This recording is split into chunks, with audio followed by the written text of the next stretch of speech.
రాముల వారు సీతాదేవి దాహం తీర్చడానికి సముద్రపు ఒడ్డున ఒక నీటి బావి సృష్టించారని మీకు తెలుసా?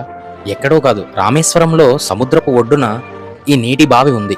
రామేశ్వరం ఒక ఆధ్యాత్మిక ప్రదేశమే కాదు, అందుకంటే అద్భుతమైనది. రామనాథ స్వామి ఆలయం, కోటి తీర్థాలు, రామపాదాలు, ధనుష్కోటి, విభీషణ ఆలయం, ఇంకా చాలా చాలా ఉన్నాయి.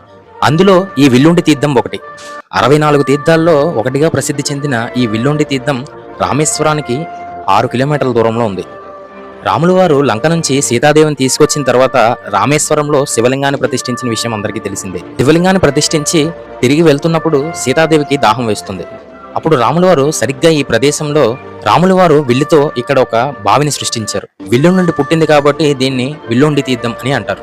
ఇక్కడ మీరు చూస్తే సముద్రంలో ఉన్న నీటిని ఫస్ట్ మనకి ఇస్తారు, తర్వాత ఈ బావిలో నీటిని ఇస్తారు. ఈ నీటిని టేస్ట్ చేసిన తర్వాత మీ అందరూ కూడా ఆశ్చర్యపోతారు. ఎప్పుడైనా మీరు రామేశ్వరం వెళ్ళినట్లయితే ఖచ్చితంగా ఈ నీటి బావిని సందర్శించండి.